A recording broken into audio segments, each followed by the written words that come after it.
Coucou, comme on se retrouve?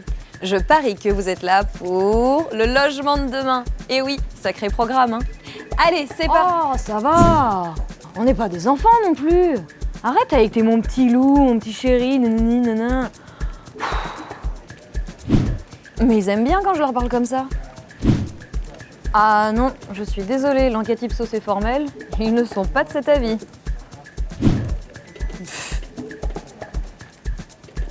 Allez, au boulot. Bon, vous vous souvenez de l'expérience sensible et positive? Eh bien, c'est ce qui guide nos travaux pour créer le logement de demain. Car un logement, ce n'est pas seulement un toit, mais des lieux à vivre et à habiter. La qualité de ces lieux et des services proposés est essentielle pour se sentir considéré et donc se sentir appartenir à un quartier, à une ville, à un pays. Pour cela, nous devons anticiper les usages de demain en améliorant nos opérations qui devront être propices à générer du collectif, du lien social. C'est mieux comme ça? Ça va, pas la peine d'en faire des tonnes non plus. Pour créer le logement de demain, on s'est fixé un objectif concret, celui de colorer toutes nos opérations de construction et de réhabilitation. Non, Élodie. Colorer, ce n'est pas repeindre les murs en rose.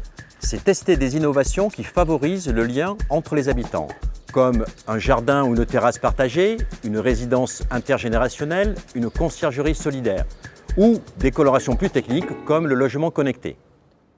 Et qui s'occupe de colorer, vous allez me dire? Eh bien, ce sont des chargés d'opération, bourrés d'initiative et de créativité, qui réunissent autour d'eux un groupe projet, ce qui aide à créer de la transversalité. Mais ça ne doit pas être évident tout ça. Et... Pardon. Si, c'est simple.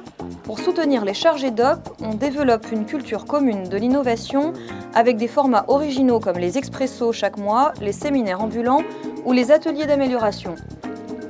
J'allais le dire. Et tu aurais parlé de la base des partenaires, des conventions types et même des procédures, signé Thomas, chargé d'opération.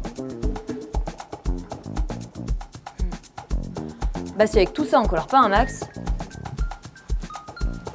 Eh mais attendez, ça me donne une idée. Suivez-moi.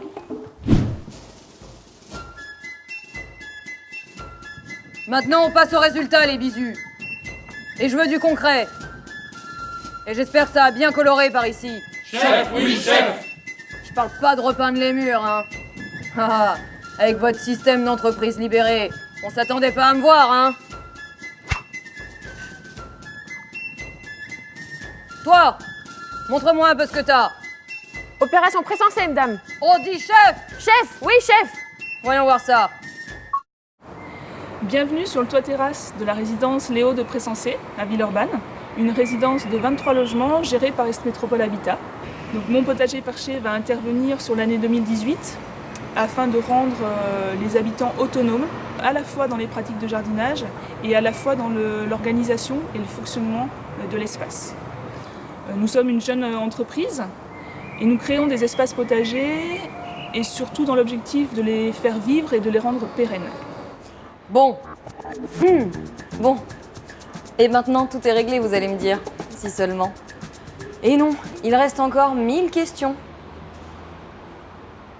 Pour résumer, cette coloration est bientôt terminée et je suis très fière de vous.